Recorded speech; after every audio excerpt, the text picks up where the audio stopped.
Well, Pam, how do you like to feel when you have sex? Why do you have to do this to me right now? I like to feel wanted. I like to feel special. I like to feel like I have somebody's full attention and that they want to please me. Do you feel the worship, the want, the full attention on you? Sometimes, not all the time. Even before I was 20, I had therapists who wanted to send me to like a sex rehab for like sex addiction. And I was like, why don't you just shoot me? Okay. Like, why don't you just take the one thing I like away from me, send me to prison for it? She's like, well, no one ever died from lack of sex. And I was like, well, someone has to be the first. Like, I was such a mess. Because society, family, everyone tells you what should be, and it's not what you want, then people feel a lot of shame for feeling differently than what society's been telling 100%. them.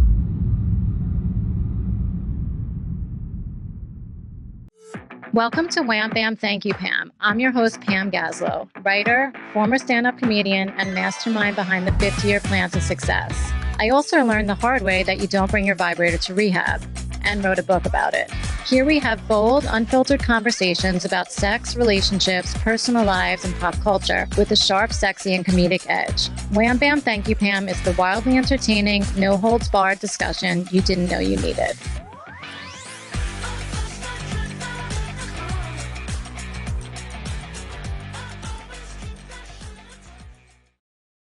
Welcome to Wham, Bam, Thank You, Pam. I'm Pam Gaslow. Today's guest is a sex and intimacy coach and sexologist from California, Tania Hudson. Hi, Tanya. Hello. Thanks for coming on. Oh, thanks for the invite. Once I saw Wham Bam Thank You, Pam, I was like, this is perfect. This is right up your alley. So I want to, first of all, I found you through a friend of mine and a guy friend who's married. And when he told me he was seeing you, I was so intrigued. And I was like, well, what do you talk about? And why are you going to her? And what, everything. And he gave me no answers. So that's why I was like, well, can you connect me with her? Because I have a lot of questions. So first of all, people want to know, what is a sex and intimacy coach? What is a sexologist? So tell us exactly what that means and, the primary focus of what you do. Sure. Yeah. Well, I see couples and I see individuals and also polycules as well. So more than two in a relationship, anywhere 3+ on anything sex and intimacy related. So sexual dysfunction, couples issues that come up. So repair, or they just want hotter sex or just ways to get closer and more intimate. Let's see, kink and BDSM. That's actually one of my specialties. So they want to explore more of that. Body image is a real popular one. Dating is another one, whether they're just starting to date or they've been married, divorced, and they're back in the game and they need help with that.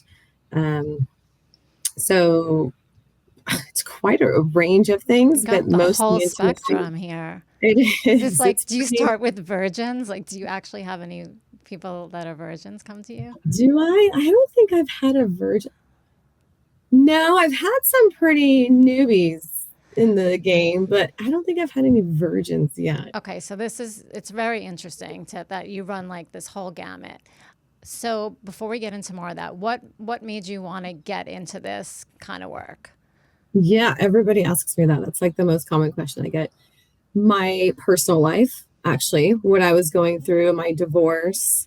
And then the older I got, the more people in my life were getting divorces around me. And sex became such a big theme, a big issue in a lot of couples and a lot of marriages. And I'd always say, it sounds like you should go like to sex therapy or something. They're like, no, our therapist says it's communication.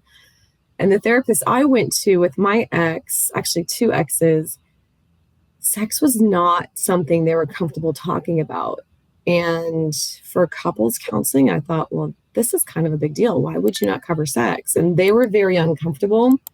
And it looked like they brought their own shame and judgment around it. And so the ways I viewed it wasn't the same way the therapist viewed it. So they just kind of shut it down.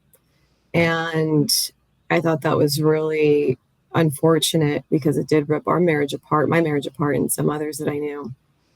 That And that's yeah, and yeah, that that's was interesting. So you were like, I need there need to be more people that focus on this. without judgment or shame. Right. And that's another thing. That's a common issue that I see. Doesn't matter how old you are, how long you've been practicing, people have all this shame that they Yeah. bring into it. What so okay, it wasn't just you, it was your friends because I was going to say when you told your friends and family you were doing this, like what was their reaction?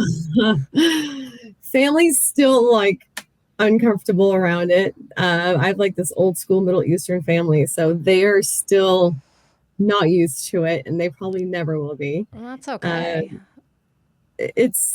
and but they're so used to me and my personality. They're My like, of course. family, I think they've been embarrassed about me at times, and that's okay too. Like more than once.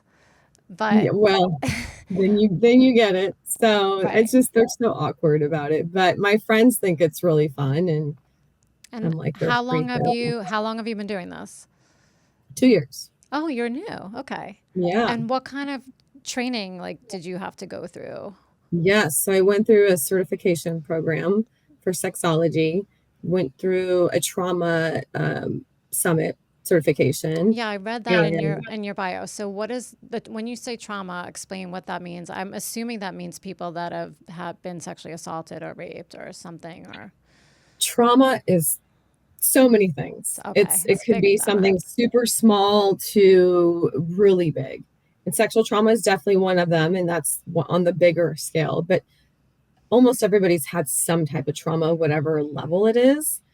And it's funny because trauma informed is like industry standard, but we're really the way I was trained, my program, we're all trauma empowered. So a lot of trauma turns into people's kinks. And so Mm, we celebrate that, and we congratulate it, and we welcome it, and we don't make them feel shamed about their trauma I and love why that. they have their kinks. Right.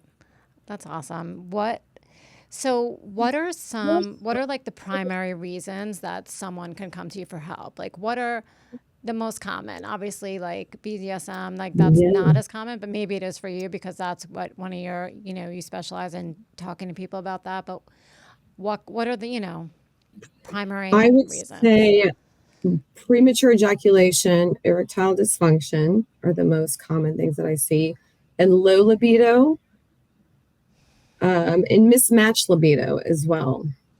Let's talk about that. So, Sure.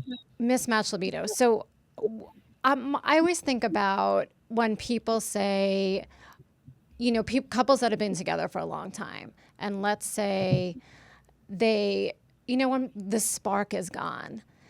And you Mhm. always over the years from so many different places, you're like, oh, well, you have to spice it up, and you have to, Mhm. do things. And like in my mind, and maybe I'm so black and white, and this is just me. Like I think, and I can't wait for you to correct me because I'm sure this is why people come to you. Like I'm so fatalist. I just think like once the spark is gone, like the relationship's over. And I know Mm. that's probably like, not like, oh, let's just throw everything in the garbage. But for me, I feel like once it's gone, it's not coming back.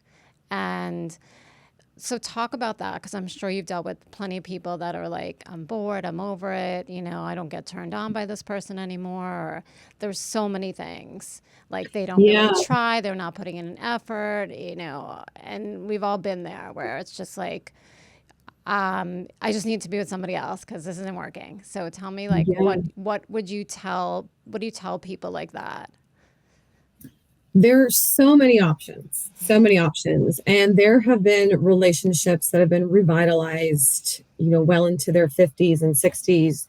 I mean, there's a woman that she didn't even have her first orgasm until she was 67, I believe it was. Is that like in the Guinness Book of World Records? I don't know. I don't know if anybody will admit, but it's like this whole new life, once they get the Oh, sex yeah. coaching. But when it comes to couples with mismatched libido or low libido, it truly comes down to your core desires. And when we're younger and our sex drive is really high, you could just have sex all day. You just look But at when you get, somebody and you're like turned on. yes, It's like, exactly. and men don't seem to realize when you get older that like just looking at me doesn't turn me on. Like, I mean, it can, but like that's gonna go out the window pretty fast Yeah, unless you're yeah, and that's really, really, another really thing. hot. So yeah, So everybody has their core desires. So whatever your core erotic theme is, it could be certain kinks and it could be certain ways that you like to be pleased, and you've probably never communicated, or maybe you don't even know exactly how to communicate it. But once people figure out what it is, whether they want to be really submissive or they want to be dominated or they want to be worshiped or they want to be degraded, and there are so many levels of it that once their partner understands what it is they want, then they're really getting turned on. And then it goes from low libido to hottest sex they've ever had. that's And cool. I mean, that's very yeah, promising and hopeful.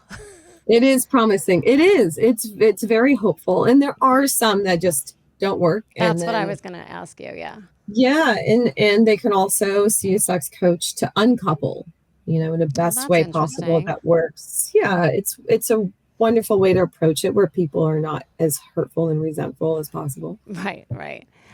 So walk us through a session with you. So you do virtual and you do in person? In person, correct. Okay. So what would it's that's interesting now because that's obviously like a newer thing to do. And I would think sex therapy virtually is just a little bit weird, but I don't know, but I guess a lot of it is talking and communicating, so it's not. Yeah. So how is it different, doing a virtual session with a couple as opposed to, doing in person? And what's it like? So like, okay, me and my boyfriend that I don't have come to you, and we're like, okay, like, I'm just like not into this anymore, and how can you help us? And what should we do?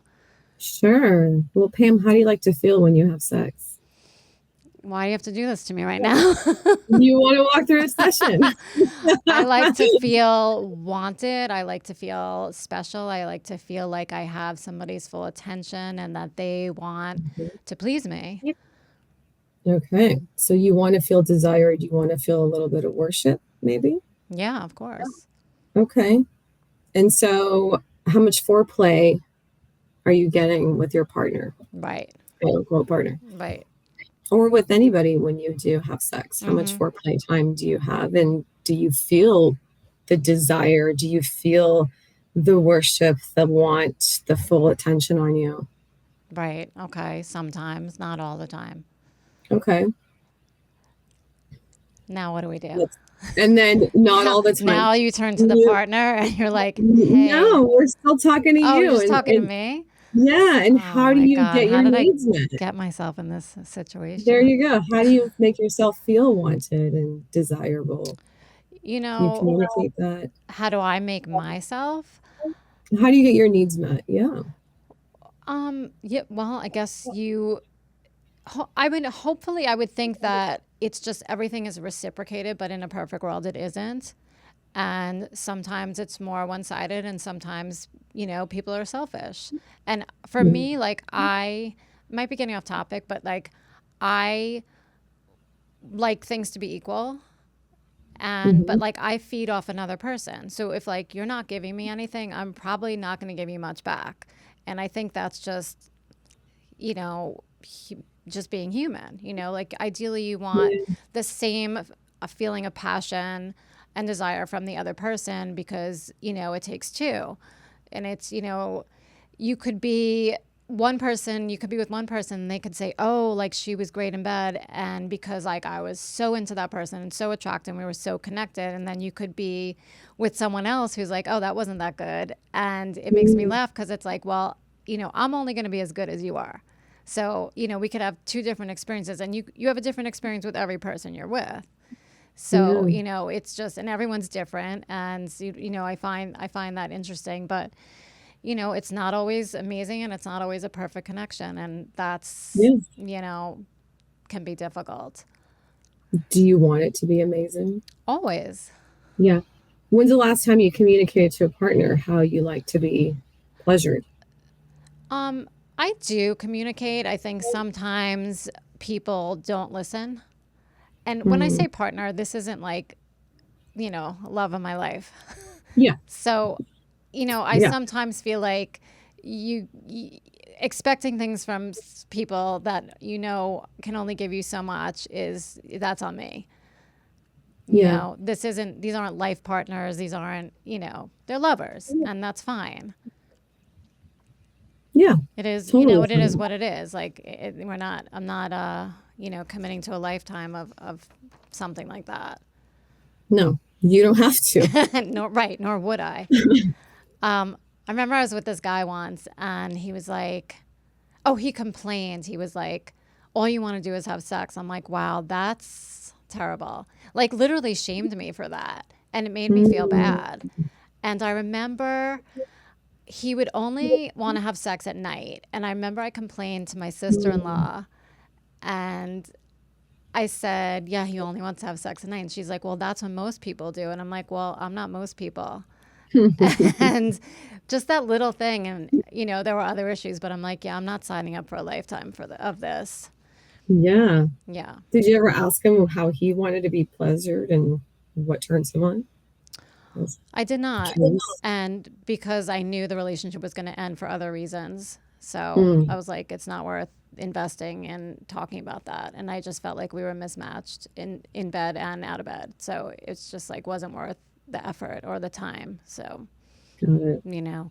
So when you do in-person sessions, I'm just going to stick with couples, and I think it's really interesting that you Sure. do three, thruples, whatever they are. What's the most amount of people you see at once? Three. Okay. But I can see You're going to more, be but outnumbered after that. yeah, I'm always outnumbered. Right, that's funny. So when you do in person, are you talking first to them, and then is there actual like touching, or do you watch them? Like, it's very interesting to understand this. Yeah, there's a lot of touch within everybody's boundaries. So there's definitely conversation. So basically, what brought them to me, what they're hoping to achieve, what their goals are. And then the more they talk, the more things come up.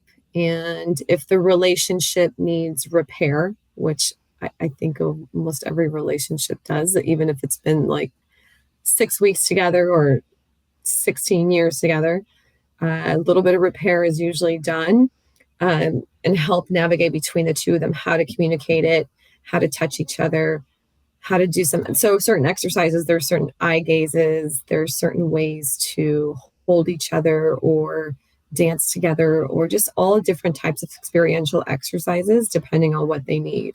But there is a lot of touch, and there's also me touching them as well Mm-hmm. with everybody's permission. And that's the somatic part about what I do because it's all in the body. So interesting. Then there is the Dom sub BDSM aspect Yes, that they interesting. also like to learn. So then I teach them how to help guide them into their role. So a lot of times they'll want to be a sub or a Dom. And if they want both, then we learn how to take turns and how to please each other in the way they want to meet their core desires. Or if they one wants to be a sub, one wants to be a dom, which is perfect. I love it.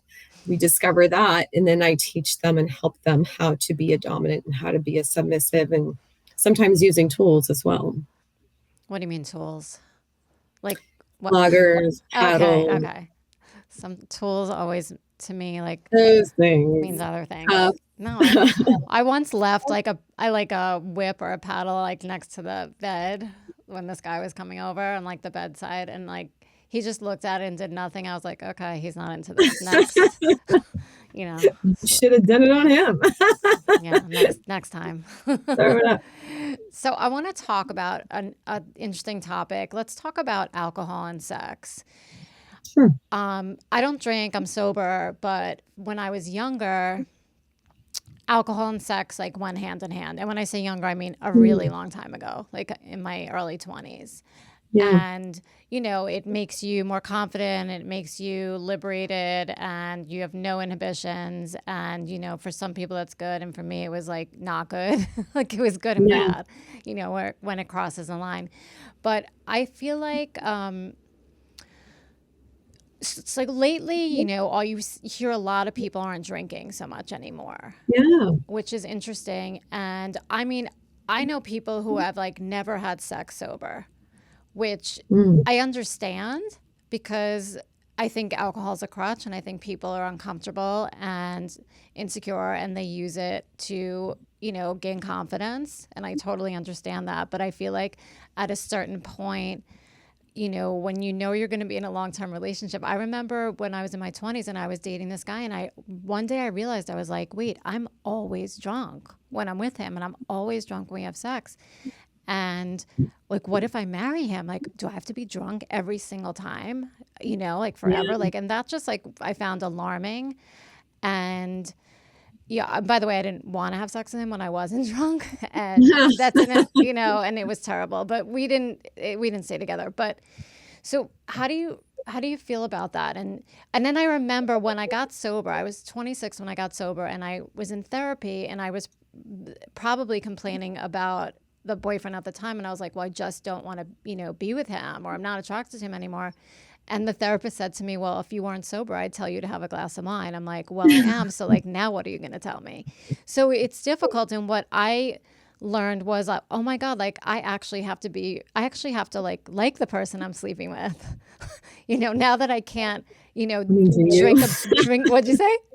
I said, do you though? Well, I mean, enough. I don't think I have to be in love with them, but I realize I'm like, I don't have this barrier now. I can't take the edge off. I can't put something in my body to make me, be at ease and be comfortable. So Hmm. I Hmm. actually, like, for the first time, I was like, well, I actually have to like them to a point. I don't have to like be in Hmm. love with them.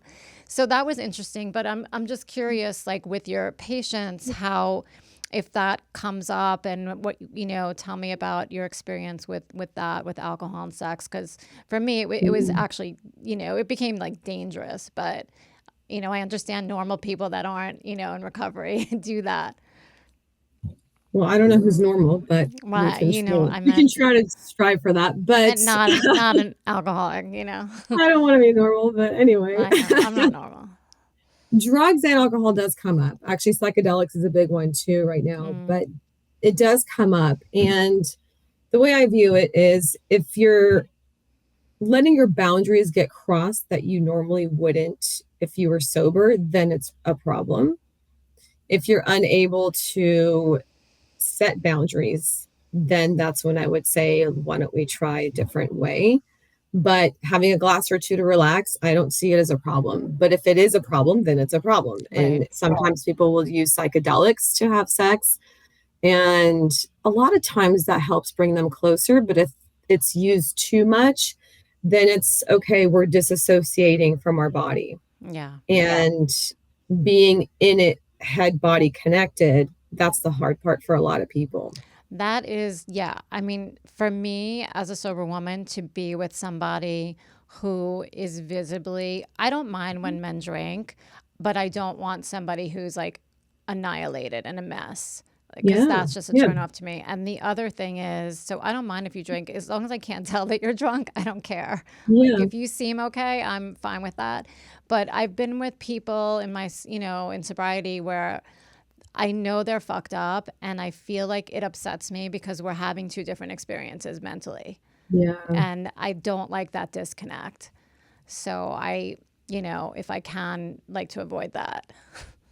Yeah. And that's the other thing. That's where the how do you like to feel during sex conversation, like it's a good time to bring that up.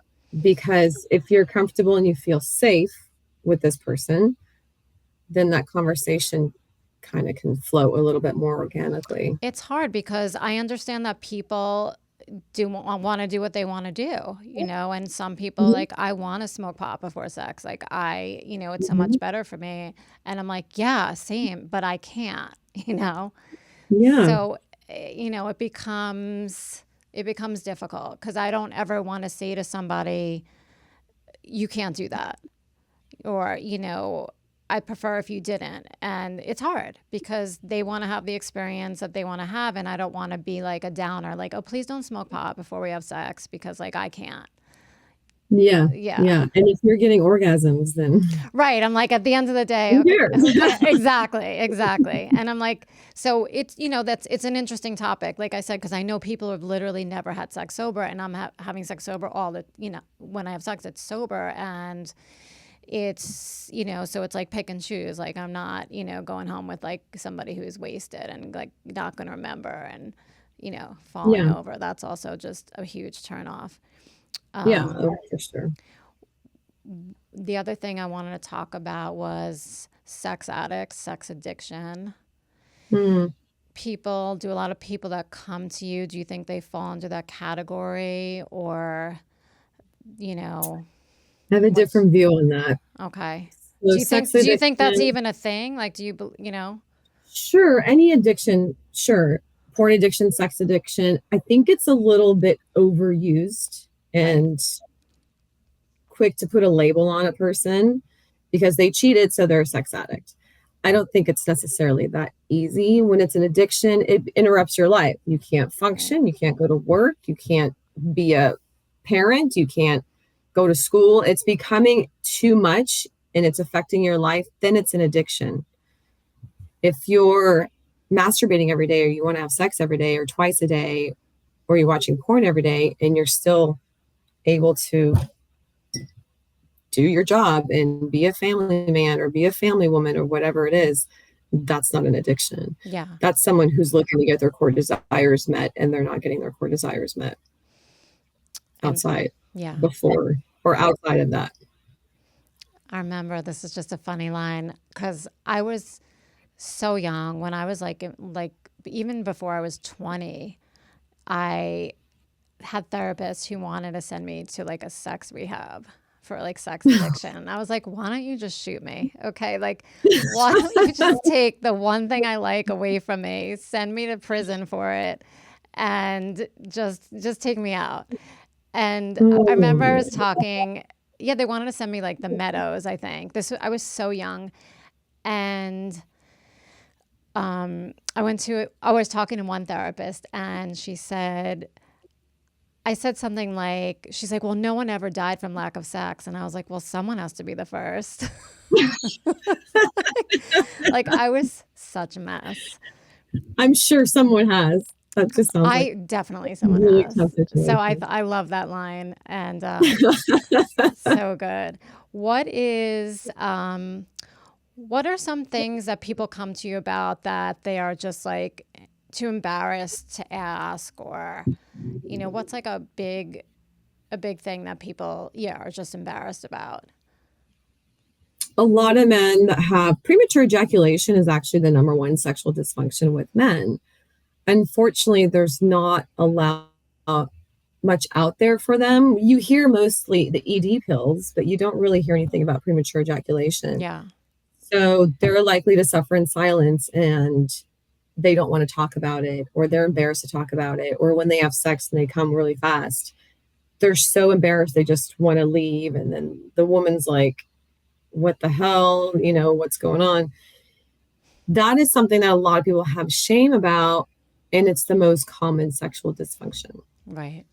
which is a big deal. And so I thought when that happens, you just like break up with the person. No? No, Just no, kidding. no, no. Listen to me. I'm throwing everyone right out the door. I'm like, you came too fast. Goodbye. I'm not attracted to you There- anymore. Goodbye. You wonder why I'm single, right? It's shocking. no, listen, being single is a lot of fun. So enjoy It can be, but not in Florida. And, it. I'm going to come visit you. Um, Dating. Yes. Why?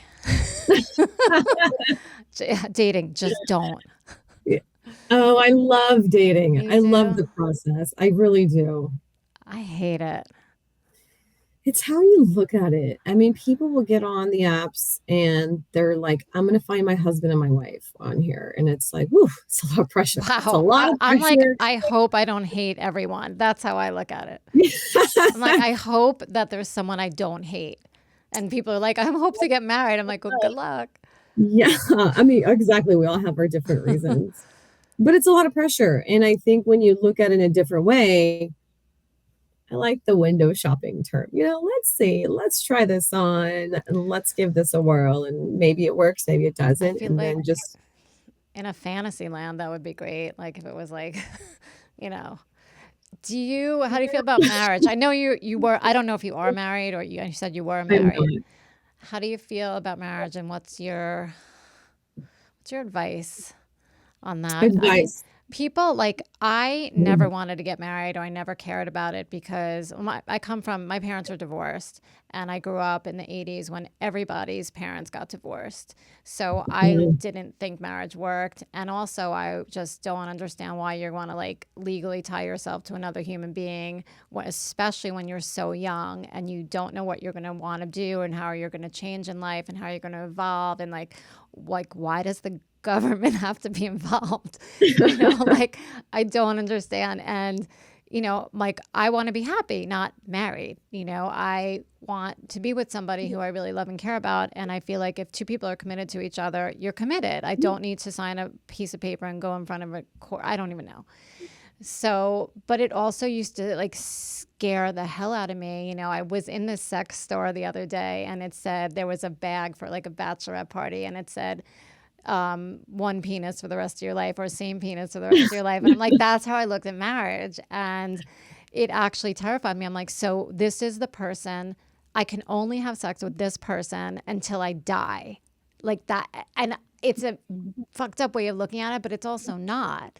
And Mm-mm. I don't think there's any right answer, but what's your, like like we're not meant to be monogamous. We're not meant at 25, 28, 30, like, oh, I'm only going to have sex with you until I die. Like that's insane to me. But I mean, yeah, and then there's open marriages and open relationships. And I know there's all kinds of ways to go around that. And that's a whole other topic. But how do you feel about this?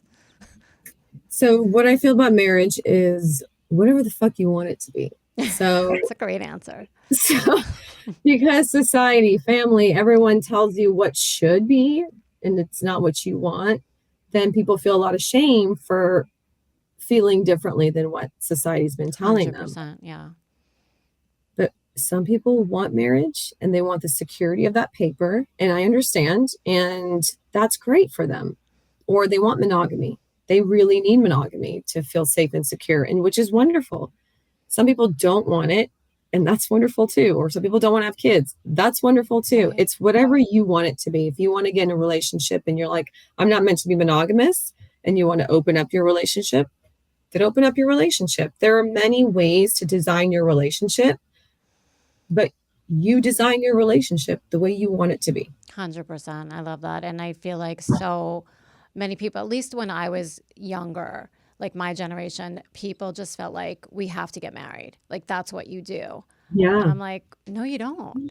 And it's just so much of it is just so tragic and like the the the rate at which people cheat and have affairs and it's so common and it's so I don't know. It's all Yeah. there, and there's no right answer because it's like, okay, so Yeah. you're single and you want to do whatever you want, and then like I'm single, I get lonely. You don't want to be married, I don't want to be married to the wrong person, and I just always felt like marriage and me signing a piece of paper committing to another human for the rest of my life, like that doesn't guarantee me anything.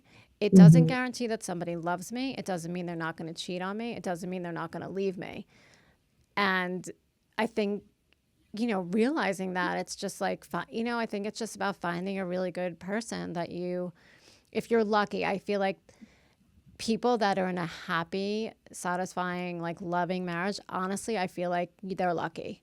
That's like all I can say because I don't have an answer. I don't know the right way. I don't, I think it's amazing. I wish I had it, but I think it's few and far between. And I think, people are lonely on both sides of that fence.